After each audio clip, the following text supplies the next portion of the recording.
The more you understand the world, the less desire you have to be part of it. For Schopenhauer, solitude is not a social flaw. It is a consequence of intelligence. While most people seek noise, validation, and constant distraction, more lucid minds notice something uncomfortable.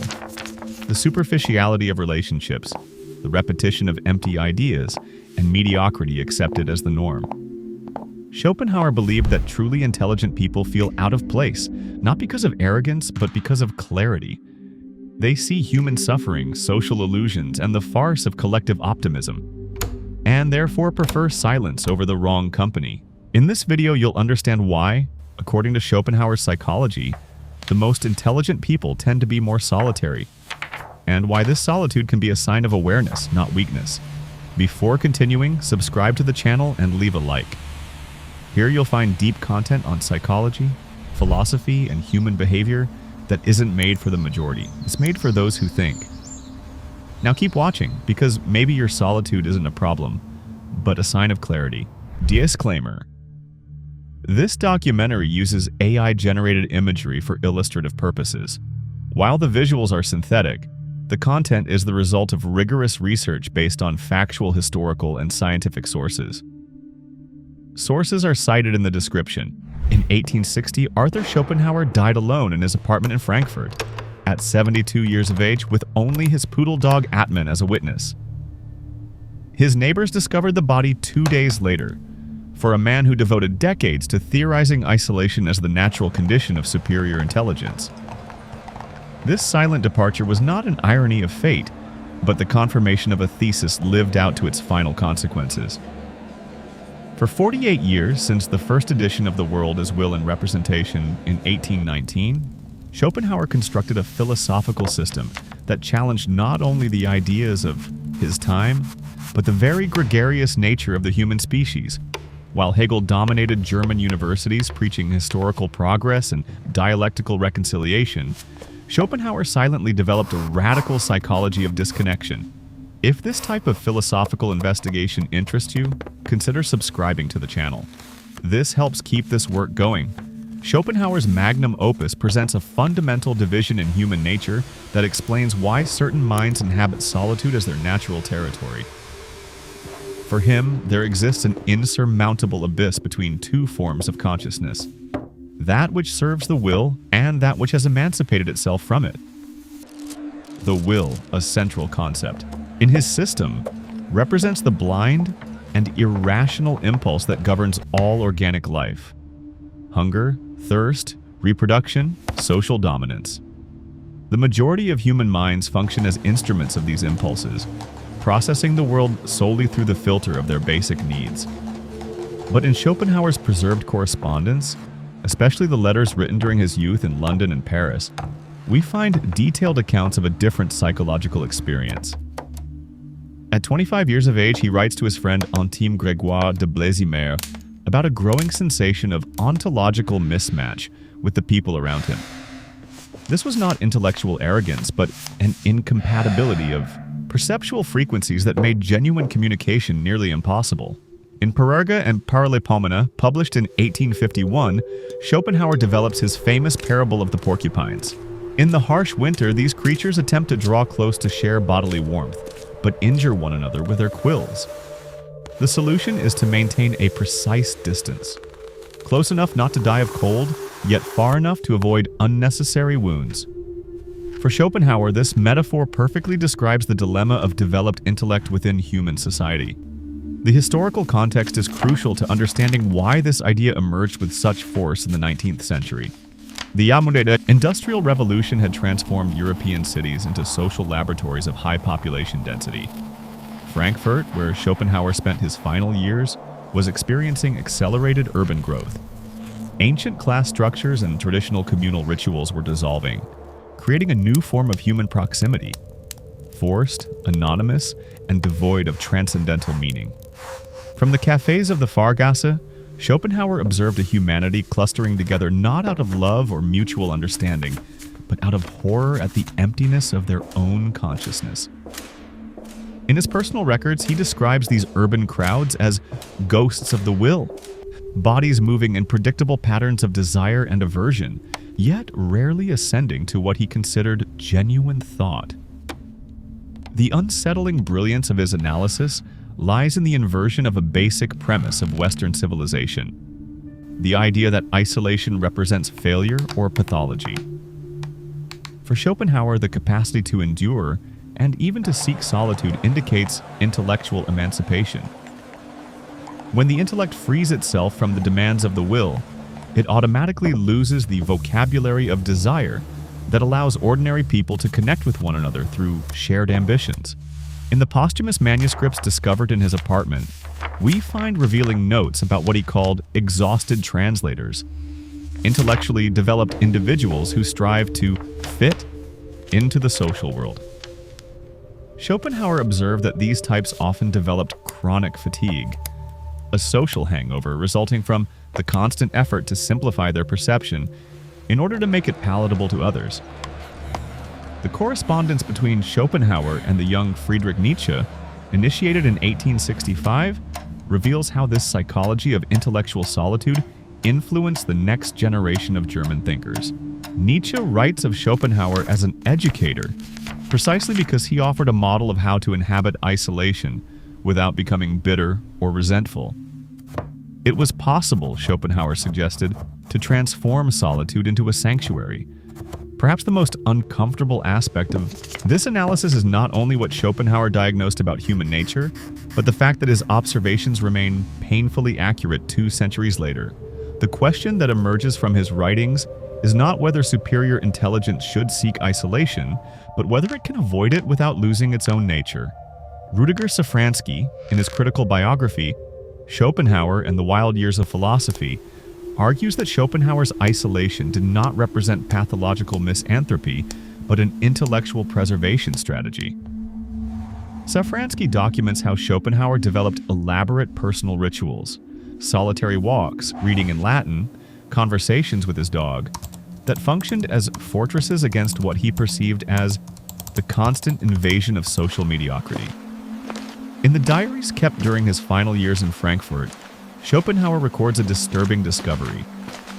The more refined his intellect became, the more difficult it was to tolerate not only ordinary people but any form of human interaction that required social performance. He had crossed an invisible line beyond which a return to gregarious life had become impossible. If you have ever felt this tension between intellectual development and social isolation, leave a comment below. Does this observation by Schopenhauer resonate with any personal experience? The remaining question is whether this solitude represents the inevitable price of intellectual autonomy, or whether Schopenhauer simply theorized his own social maladaptation. The answer may lie not in what he wrote about solitude, but in what he discovered within it. Walter Kaufmann, in his 1956 critical analysis of German pessimism, raises an uncomfortable question about Schopenhauer's thesis. Was intellectual solitude a legitimate philosophical discovery, or an elegant rationalization of social dysfunction? Kaufmann documents that Schopenhauer developed his theory of superior isolation precisely during the years when his work was systematically ignored by German universities, and his marriage proposal was rejected by Caroline Richter-Jagemann. If this type of philosophical investigation interests you, consider subscribing to the channel to follow other essays on thinkers who challenge social consensus. Kaufmann's critique exposes a fundamental contradiction in Schopenhauer's writings that is rarely discussed by his contemporary admirers. While theorizing spiritual self-sufficiency, Schopenhauer maintained obsessive correspondence with publishers, desperate for intellectual recognition. His letters to Georg Brockhaus, publisher of The World as Will and Representation, reveal a man deeply wounded by academic indifference, not the unperturbed sage that emerges from his philosophical pages. In 1844, at 56 years of age, Schopenhauer writes a devastating letter to the editor Julius Frauenstedt. My isolation is not a choice, it is destiny. But I transformed that destiny into philosophy in order to endure it. This intimate confession suggests that his theory of superior solitude may have been both a discovery and a psychological defense mechanism. Stefan Zweig, in The Living Thought of Schopenhauer, offers a more nuanced interpretation. Zweig argues that Schopenhauer's genius lies precisely in his ability to transform personal wound into universal insight. Even if his solitude originated in social maladaptation, this does not invalidate his observations about the incompatibility between intellectual development and gregarious life. Zweig documents how other thinkers, Nietzsche, Kierkegaard, Wittgenstein, arrived at similar conclusions through entirely different biographical paths. The issue becomes even more complex when we examine Schopenhauer's medical records, preserved in the Municipal Archive of Frankfurt. Dr. Wilhelm Gwinner, his personal physician in his final years, reports that Schopenhauer exhibited symptoms that today would be recognized as severe social anxiety disorder. He perspired excessively in crowds, developed specific phobias related to casual physical contact, and experienced panic attacks at mandatory social events. But perhaps most disturbing is that these neurological limitations did not compromise the precision of his sociological observations.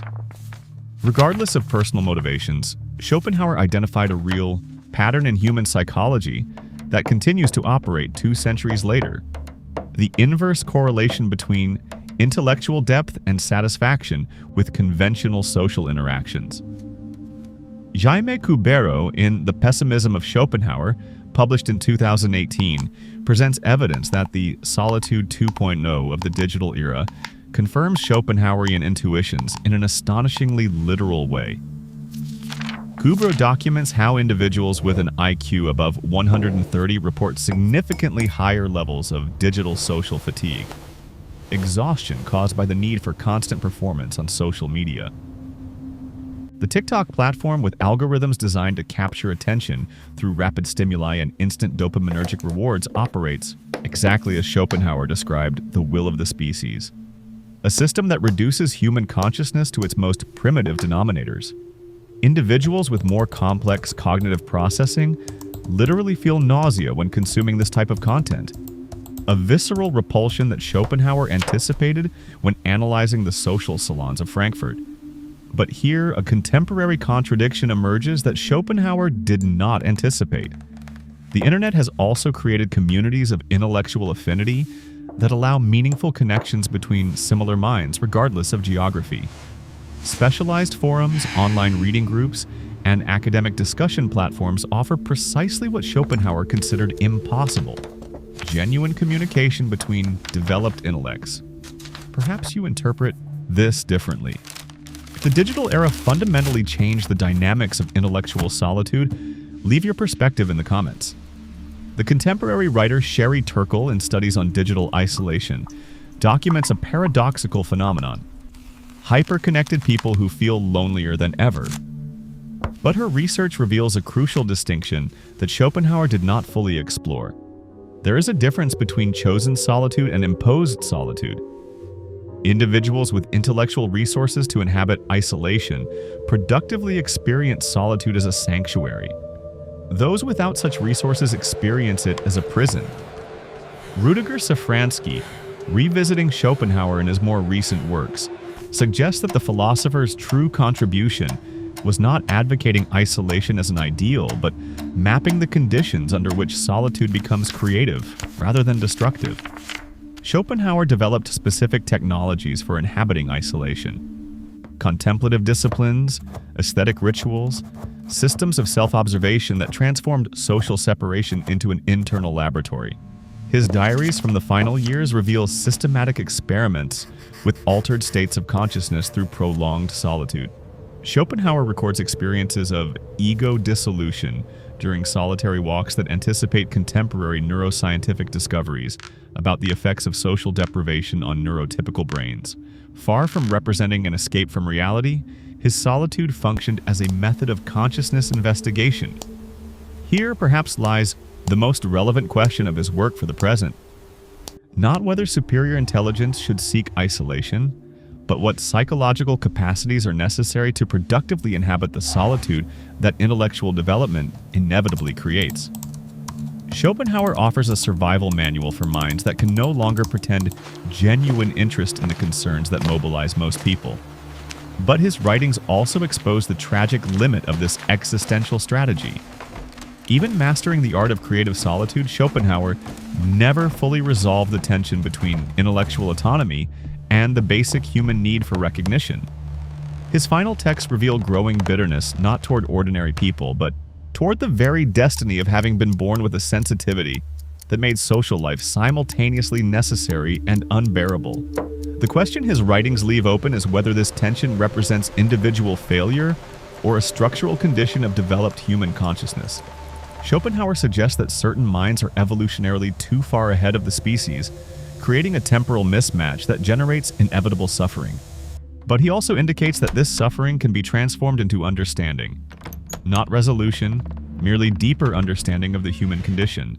If this analysis resonates with any personal experience of tension between intellectual development and social life, leave it in the comments. Perhaps we will discover that Schopenhauer mapped a psychological territory that many inhabit in silence.